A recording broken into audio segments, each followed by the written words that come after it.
Welcome to Hyperfixation Investigations, the podcast where two neurospicy best friends take time 2 Saturdays a month to info dump their research deep dive of the week. Lovingly produced and copyrighted by Wolf and Stag Productions. Today's fun fact is, the fear of long words is hippopotomonstrosis quipedaliophobia, which is considered a social phobia rather than a diagnosable phobia. It can also go under the name sesquipedalophobia. Good evening, I'm Kara, and I will be leading this week's episode, Etymology Intro. We're talking words, not bugs. Part 1 of our mini-series, Language Through the Ages. Good morning, I'm Josh, and I'm just along for the ride. For those of you joining us for the first time, how things work here is Kara will be guiding us through a mini-lecture on the topic, and we will discuss and ask questions throughout the episode. Expect a lot of tangents. We switch off duties each episode, so next time, expect Josh to lead the episode. Now to our regularly scheduled program. Kara, what have you been hyperfixating on this week? Well, today, Josh, we are going to do an introduction to the study of etymology. Yes! I realize now, we've done something similar with our astrology series, and then kind of never went back to the astrology series. So... Yeah, I kind of figured that was a you'll get to it when you get to it thing. Yeah. Because you definitely intended to have a lot of little episodes about the various signs in astrology and all that I know we haven't gotten back to. Yeah. For all of our friends out there who enjoyed the Zodiac episodes and who maybe will also enjoy these language episodes, they'll be coming around in 2026. Eventually. My favorite word, eventually. Yeah. Revitalization is coming to some of our forgotten mini-series. Yeah. Here's the thing. That's part of why we treat them as, and we explicitly call them non-consecutive mini-series. Yeah. Because truly, we will get to it when we get to it. But yes, so today we're doing kind of a overview of what etymology is and a little bit of the definitions that go into that and some fun examples of it. But we are hopefully going to be keeping today's episode short. Okay. Though those are famous last words. They really are, especially with us. Especially when the topic is words. Yes. Which is something famously very all-encompassing. Very broad. I must also ask, are you planning on making the joke that is already been hinted at in the subtitle of the episode, or do I have to make it? Because I will. I feel personally obligated to ensure that the joke, in some form, makes it into this episode. You know what? I'll leave it to you, and you can sprinkle it in whenever you feel like. I feel like I've already talked about it now. I may as well just go right into it. Subtlety be damned. Okay. All right. The fact that etymology and entomology sound so extremely similar has always been a linguistic bug that I enjoy deeply. Yep. I will never get tired of that joke. It's one of my favorites. It's so straightforward. I've always had the image come to mind. For those of you who don't know, entomology is the study of bugs. Yes. And etymology is the study of words. Yes. Specifically the history of words. We'll get into that. Yeah, it is always funnier when we explain jokes, so I must therefore continue with that is why calling it a linguistic bug. Yes. It's not just it's a bug, not a feature, or a feature, not a bug. No, it's a bug joke. It makes the autistic in both of us very happy. But classic. That joke and the era of my life when I learned the difference between the two words, I always equated it to how the black typeface of words printed on a book page look like ants going across the page. So etymology and entomology. I love that visual. Yeah. You're welcome. So you guys get a joke and a random poetic visual all in one opening. I will now never unthink that thought. For better or worse. Horrifying. Delightful. So we're going to start with some definitions. I'm sorry, but there are a lot of words that I think we often use somewhat interchangeably that are not interchangeable when you start going in depth on this topic. Oh, of course. And we're not going in depth on the topic today, but this is kind of a come back and check here if when we go into further depth in later episodes, you need a refresher as to what the definitions are, and we don't have to go back and redo them every single time or what have you. So we'll start with etymology, which is the history of a word or word element, like a prefix or a noun, including its origins and its derivation. Then we have lexicon, a list of all the words used in a particular language or subject, or also known as a dictionary. Woo! We have semantics, the study of the meaning in language, which can include the etymological definition as well as the modern vernacular definitions. Syntax, the rules by which words can be combined into sentences, so grammar instead of meaning. Syntax and semantics get, I think, confused a lot. They, I think, get misused a lot, too. Then we have vernacular, which is the form of a language that a particular group of speakers use naturally, especially in informal situations. Vocabulary, it's an inventory of words used by a particular person or group, or the words in a particular language or field of knowledge. So, obviously, the words that you have learned. And there are words that you actively use, and then there are words that you know but don't use very often, and they're both included in your vocabulary. And then there's things like Josh is a chemist, so he has a whole separate vocabulary that is not his cultural vernacular. Oh, absolutely. That is his work's vocabulary. And I have vocabulary from working in film that is very specific to the film industry's vocabulary. And there are plenty of times that I find myself using the specific jargon of my lab and realizing, oh, nobody else knows what that calls means. This that. Yeah. Right. Even something as simple as, oh, that kind of smells like IPA. And I was talking to somebody and I said that months ago now. And they said, it doesn't smell anything like a pale ale. And I was thrown for a loop because why would I be talking about beer? I was obviously talking about isopropyl alcohol. Obviously. Yeah. Yeah. Our last two little definitions here is homophones. And we'll get into more detail about homophones later because that's actually a category that has subcategories that are important. But homophones, two or more words that sound the same but have distinctly different meanings. I've heard it both ways. Good. And then cognates, which are words that have the same origin, usually related by descent from the same ancestral language. So, I'm not going to get into the ancient history of the study of etymology here. It started way back when. It's been something that is a common study, first as philosophy, and then, it has expanded into something more throughout many, many ancient cultures and up until today. So we're not going to get into all that today. But today is just, let's all be on the same page about what etymology is. Yeah, that's fair. So modern scientific etymology is the study of words and the history of words based on the methods and findings of historical and comparative linguistics. A lot of the principles that are followed in this study academically now come from the 19th century, 1800s.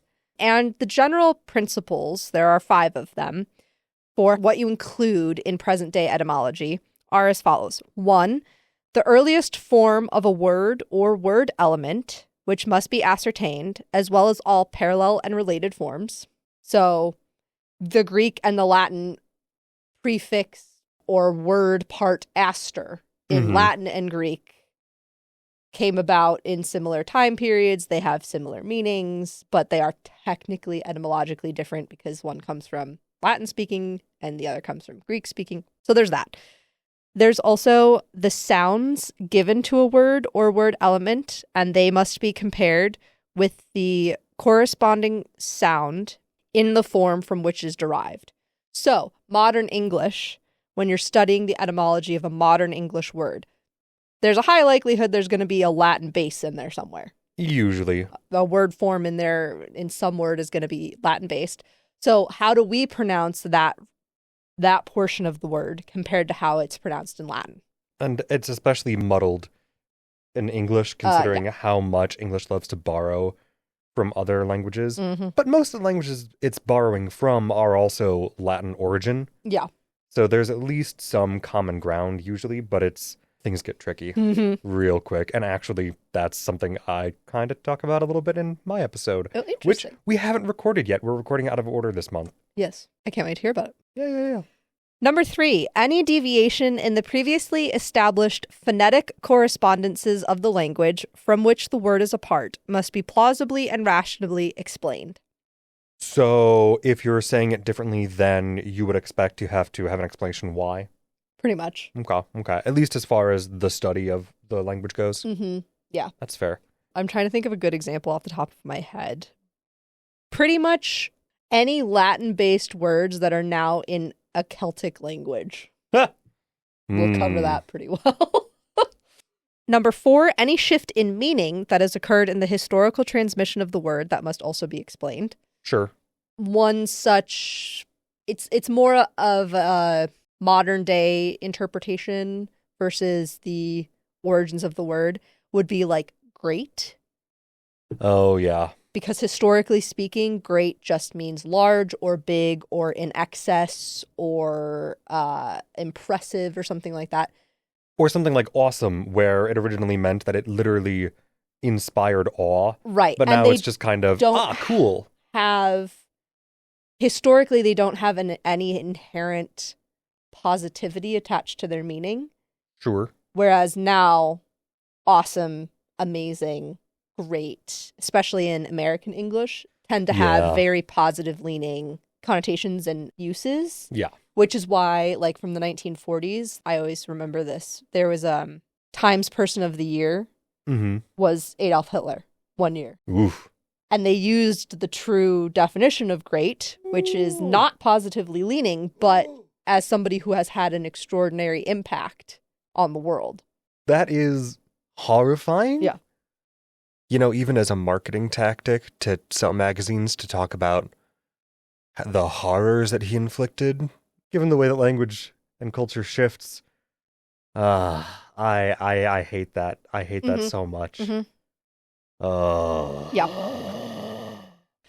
And then number 5, words that present non-native sounds or combinations of sounds that appear isolated in the language or that demonstrate marked deviation from the usual phonetic correspondences that are probably borrowed rather than inherited, and the language of origin must be determined. Again, I direct everybody to Irish Gaelic. I was talking to Josh about this the other day. Irish Gaelic, Scottish Gaelic, Manx, Breton, Welsh, they come from the Celtic language origin. Yeah. But modern day language has a word for lion that is essentially lion in English. It's just spelled with an E instead of an I. And that makes sense because the Celts would have had no access to lions pre-Roman influence upon their culture and language. Lion and Leon, the way it's pronounced in Gaelic, is not really a natural combination of consonants and vowels in traditional Gaelic etymology. Yeah. It is just the slight Celtification, if you call it that, of a Latin root that is non-native to that language.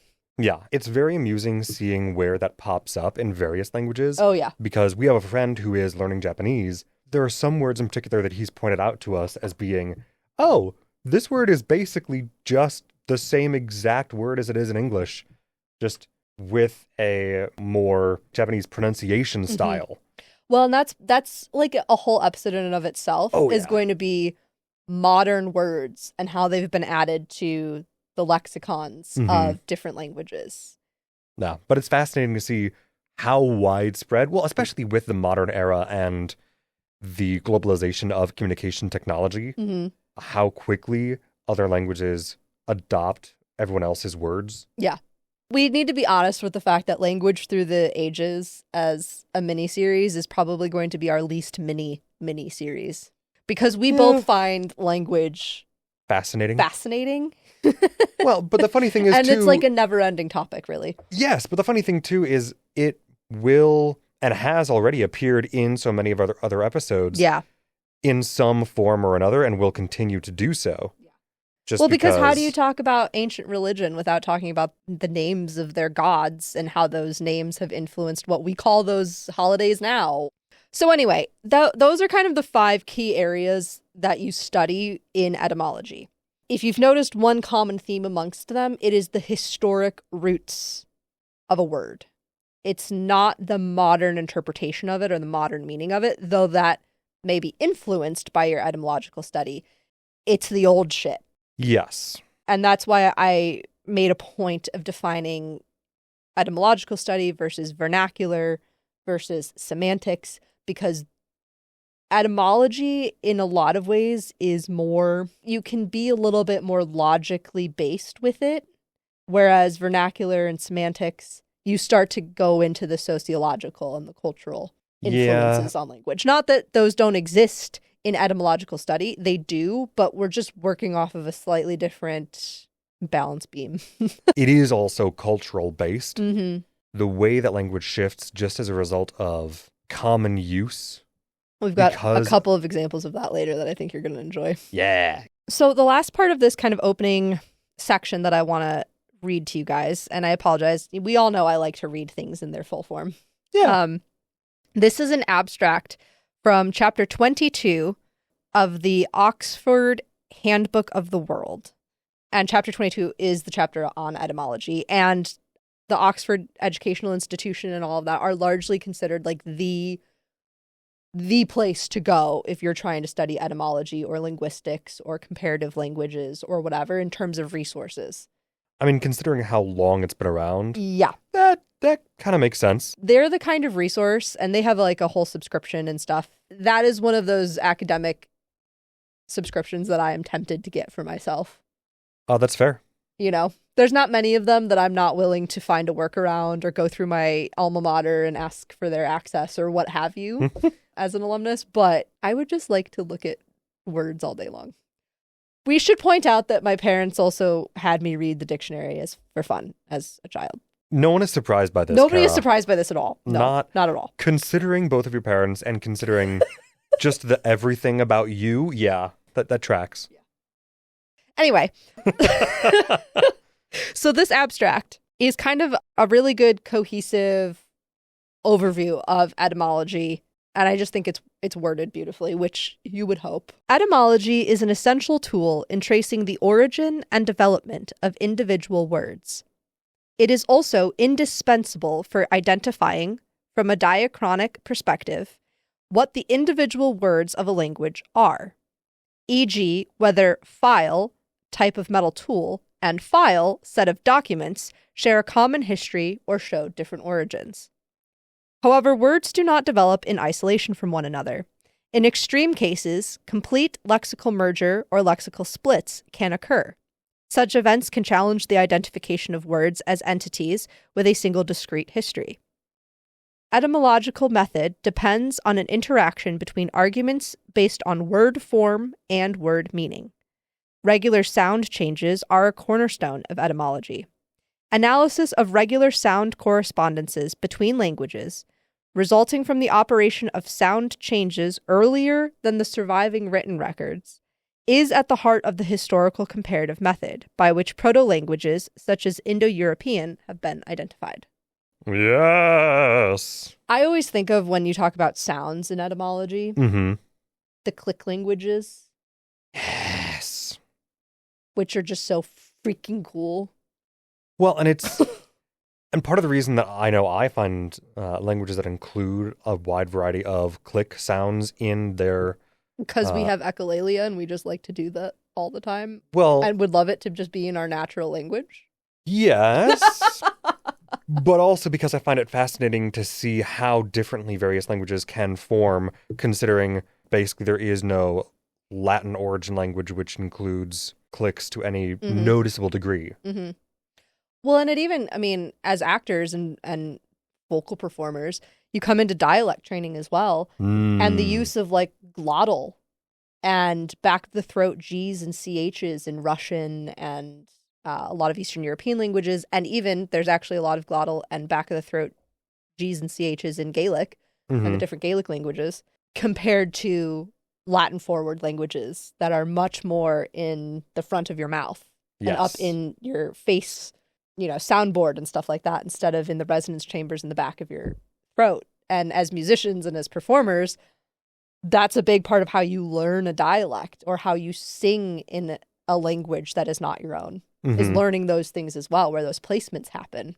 Right, because you have to figure out how to actually make the sounds that people speaking those languages are expecting you to make. Yeah, like I had a brief stint my last year in GEC where I learned Estonian throat singing. Oh, that's right. You've talked about that before. I couldn't do it now, but I could do it then. And it was a wild experience to feel your body make sound in a way you had never made sound before. That's wild. Yeah. I mean, delightful. Yeah. But wild. So I think that's kind of it for this first half. Like I said, we're doing a shorter episode for this. I was going to say. It's a lot of academic heebie-jeebie mumbo-jumbo at the front. It's kind of how it goes. Yeah. Fair. But this way we don't have to go into that much academic mumbo-jumbo in the future. And that is mumbo-jumbo affectionately. Yes. Time to utilize our hyphens, ellipses, and periods for a short break. For those who appreciate social media updates and episode reminders, please follow us on YouTube at Hyperfixation Investigations Podcast or Blue Sky at HI-Podcast. So go check us out on those platforms and follow along. And please leave a comment or review on YouTube, Spotify, Apple Podcasts, or even on our website. We love to hear from you and it helps us a lot. Now back to the words we go. So, we're going to go into examples of etymology versus vernacular, other things like that. And we're starting with the etymology of the word etymology. Oh, joy. Because of course we are.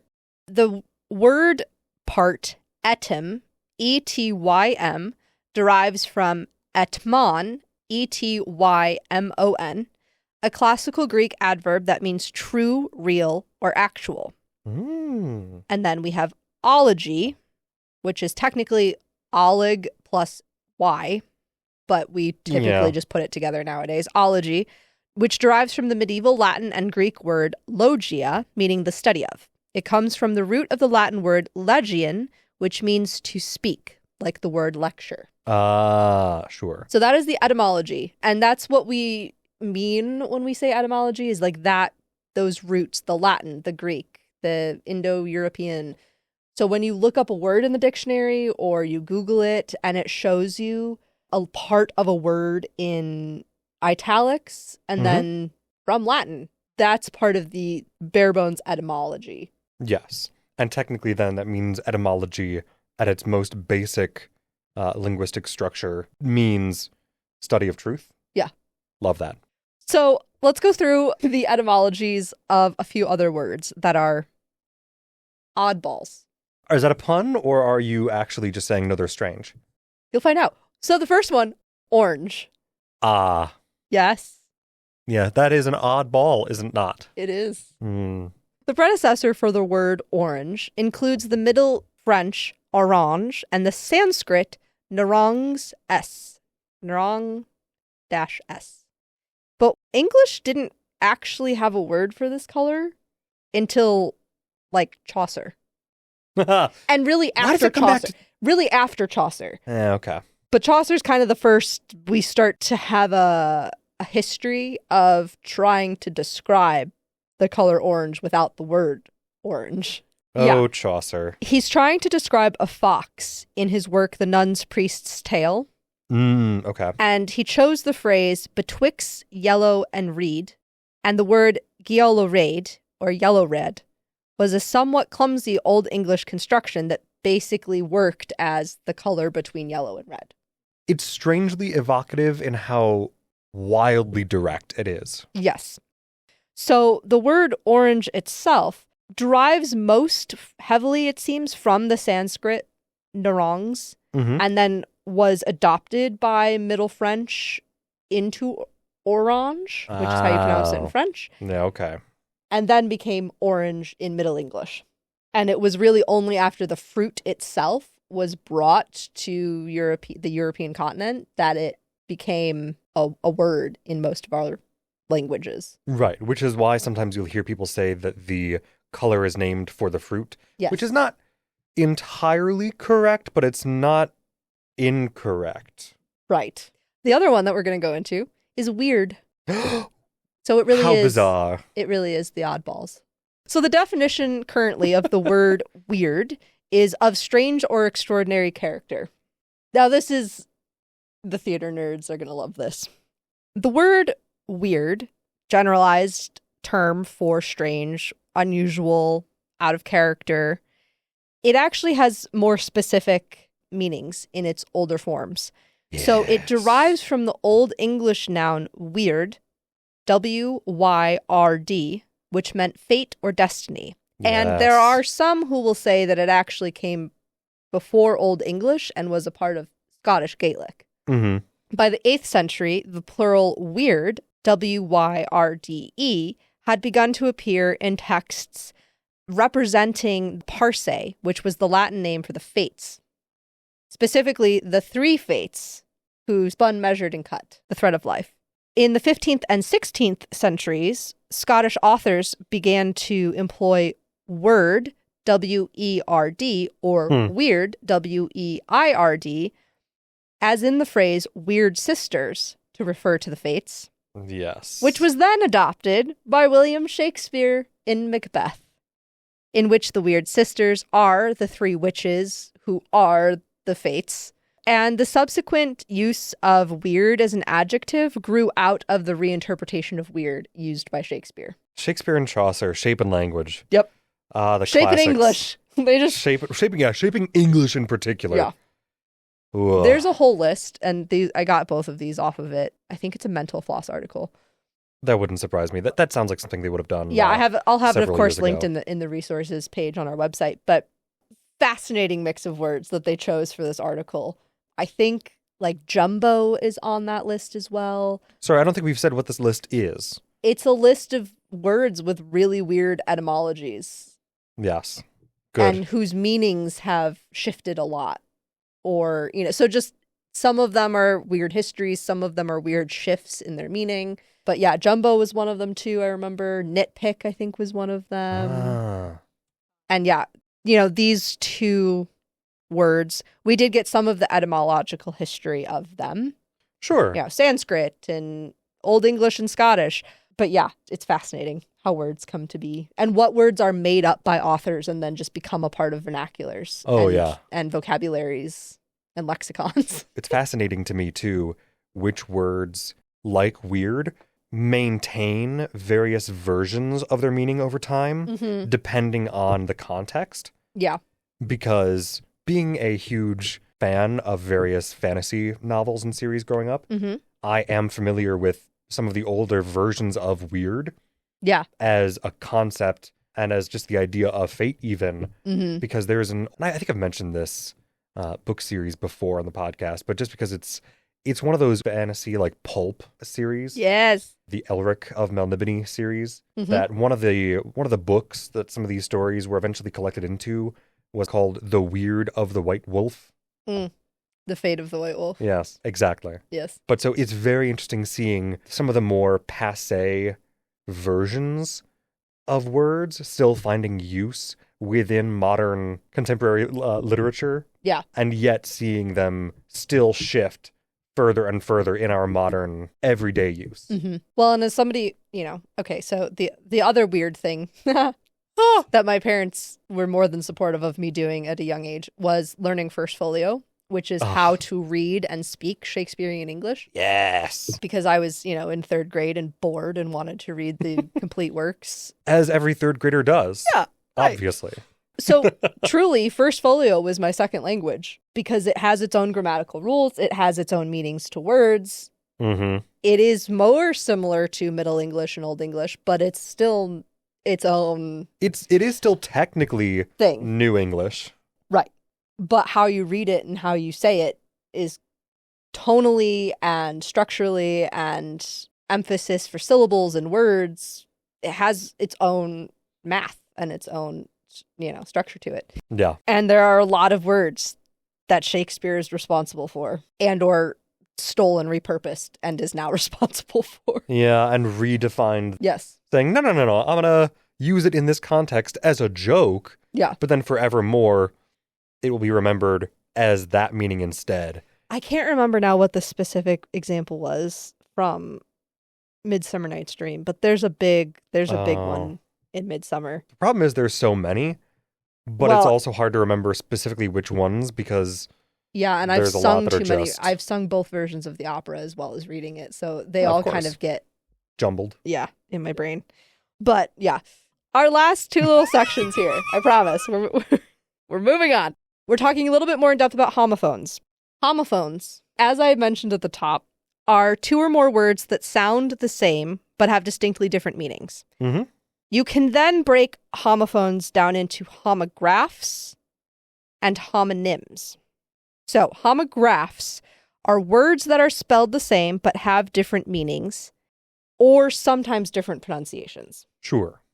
Not always. So an example of a homograph would be bat as in the animal and bat as in the sport equipment. Right. They have different meanings, but they sound the same. Right. More often than not, homographs sound the same, but mean different. Because homonyms sound different and have different meanings, but are spelled the same. Right. Like lead and lead and read and read. Correct. And actually, lead and lead is one of the options I've written down on here. But not red and red. Yes. Like the color and I read this. Mm-hmm. That would just be a homophone. So homophone doesn't have anything to do with spelling. It's just any words that sound similar but have different meanings.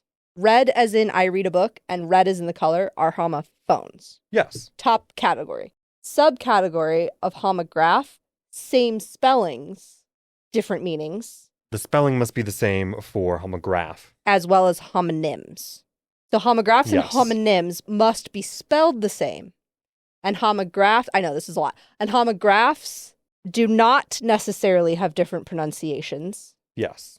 Homonyms always do have different pronunciations. Lead and lead are homonyms. Yes. Bat and bat are homographs. Red as in I read and red as in the color. Right. Are homophones. Right. But read and read are once again homonyms. As in reading in the current and reading in the past? Yes. Yes. Not to be confused with read and read, as in read I think I'm going to actually end up putting captions and read on our title for YouTube at least. And reads like the plant. Right. Reads as in the plant are homophones. Yes. Yes. With read a book. Sorry. But I'm so reads sorry, as everyone. in the plant and reads as in the part of the musical instrument are homographs. Because they sound the same and are spelled the same. Yes. But they mean different things. Correct, indeed. Although reeds for musical instruments are made from plants. Yes, but they do technically have different definitions. Yes, they do. But anyway, just not to confuse you all so much. I promise the YouTube video. I don't know if the Spotify and Apple podcast transcripts are going to be able to suss this out properly, but on YouTube, I will put the right words as we say them. The Spotify and Apple podcast transcription attempts will be interesting, but we will do our best. Hopefully any of this made sense. Yes. Sorry if it didn't. Good luck.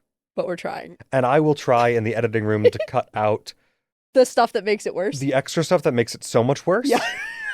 That's my note to you, future me, to take care of this. You're welcome. Sincerely, past Josh. Anyway, moving on to our last little section. We're going to talk about vernaculars, but just a little bit, because there's way too much I want to talk about with this. Oh, sure. So we're just going to do a little appetite whetting. We speak, mostly, American English. Mostly. We had a lot of English influence on our young lives, and it sometimes totally comes into play in how we talk. But... Well, and spell, because I do prefer spelling color with a U and gray with an E. Well, and then don't even get me started about when I started learning French, and now I think French is the better way of spelling things. Oh. So I will now screw up British English and French spellings of words. Yeah. Yeah. So... we're going to talk about Irish English, which is also in some circles called Hiberno English, and American English. Okay. And I'm doing Irish English because I refuse to do British. Strange. We're not even going to get into dialects because we will one day get into dialects. Oh, gods. Because like Derry has a very different accent from Glasgow. Yeah. But one would argue that Derry and Glasgow probably share the same vernacular for the most part, whereas American English and Irish English are two different vernaculars. Yeah, that makes sense. And these are just a few brief examples as to what I mean. The first word or words will be the Irish English, and then their equivalent in American English. Okay. To let, for lease. The infamous chips and fries, crisps and potato chips. Yes, of course. Queue, line. Grand, fine. Jumper, sweater, boot, trunk, chemist, pharmacist. So that's kind of what we mean when we're talking vernacular differences, right? That's cultural. Some could even argue it's geographical. It's the same English. They have the same meanings, but they're different words. Oh, yeah. So I'm just going to wrap up very quickly. So vernaculars, homophones, synonyms, and cognates, which we haven't gotten into, but I'm going to give a very brief example of a cognate. Cat in English, C-A-T. Cat in Irish, C-A-T, like Irish Gaelic. And chat, C-H-A-T, in French. Those are cognates. They're languages that share a common ancestor in the hierarchy of languages. Mm-hmm. There's a lot of Celtic influence in both Irish and French as well, but we're not getting into that here. Right. So, vernaculars, homophones, synonyms, cognates, lexicons, vocabularies, these things that we've talked about today. They're all aspects... Words. Weird words. Are all aspects of language that are fascinating and often studied with the help of etymology. So, while we didn't dive too far into specific words or roots or very strange examples, I really wanted this episode to help provide a bit of clarity around the different parts of the studies of languages and words. Especially considering how often it comes up in some of our other episodes. Correct. As either mini sections within or just a brief aside even. Yeah. Yeah. And wanting to be able to go more in depth with you guys about specific stuff like that going forward. Yeah. So if there are any words or phrases or idioms that you guys would like us to dive into, I would love to hear from you on what kinds of things you would want us to talk about with this. We're taking suggestions. We are. I have plenty of my own ideas, but, I think there are people who listen to us who would have some opinions on some things they'd like to learn some more about. And I'd be happy to do that. I'm sure Josh would as well. Oh, happily. This is one of those mini-series where I don't think it's going to belong to one of us. It's going to belong to both of us. Yeah. So. Well, we'll trade off whenever appropriate and yes. Take over. Yes. So we're hoping that you guys look as forward to this as we do and looking into wacky words and the origin stories and all that kind of stuff as we progress with language through the ages. Yes. And of course, we will have plenty of other topics and mini-series interspersed throughout these.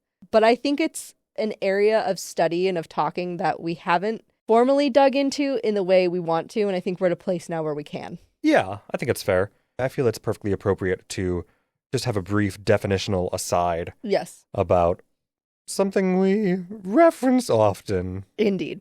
That's pretty much our episode, our little intro into etymology and into the things that will be a part of our Language Through the Ages series. Yes!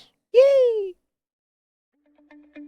That's a wrap on episode 33, Etymology Intro. If you'd like to delve further into this topic, our research sources and related images are posted on our website, hyperfixation-investigations.com. Again, that is hyperfixation-investigations.com. Thank you so much for listening.